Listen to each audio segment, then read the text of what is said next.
Israel has legalized the death penalty for Palestinian detainees, accused of what Tel Aviv calls terror offenses, a law that allows execution within just 90 days through a military court system and applies only to one race, which is the Palestinians. Critics say this makes it one of the first laws of its kind since Nazi Germany, where capital punishment is codified along ethnic lines. The outrage is spreading fast. 8 Arab and Muslim nations have condemned it as dangerous and discriminatory. We tell you more.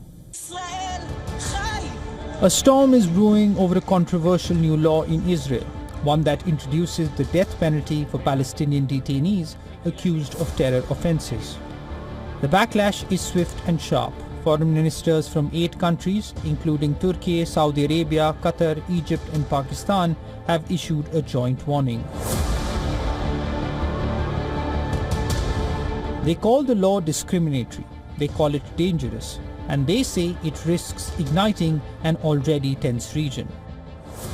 Spain also joined in and condemned the law. Spanish Prime Minister Pedro Sanchez called it a step towards apartheid.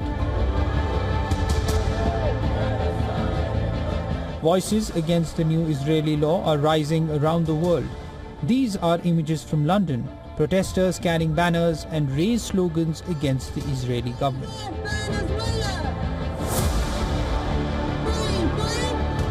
Well, I've come today because I'm so shocked. It's against every international law. And I just think, they just can't keep doing things off their own bat. They keep breaking international law with everything they're doing and get away with it. West Bank observed general strike as ships closed against Israel's death penalty law. The strikes were observed in Hebron and Ramallah, with local residents demanding their freedom.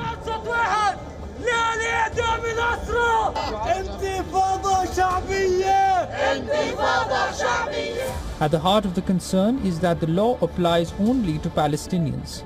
A 19-day fast track to execution under a military court system with a conviction rate of over 90%.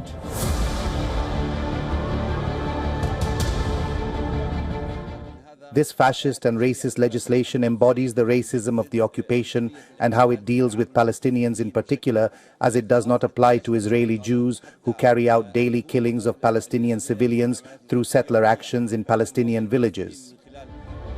Critics say this is not just about security, this is about structure, a legal framework that they argue formalizes discrimination.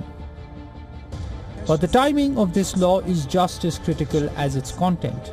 It comes amid escalating violence in the West Bank.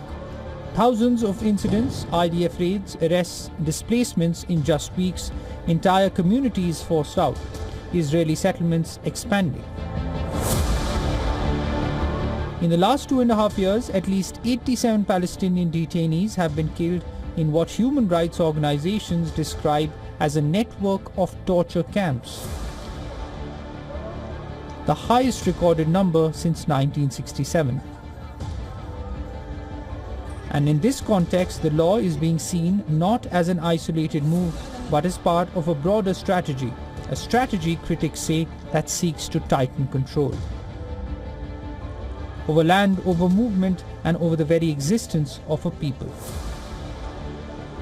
Supporters of the law argue it is a necessary deterrent against violence. The region watches closely, because this is no longer just about a law.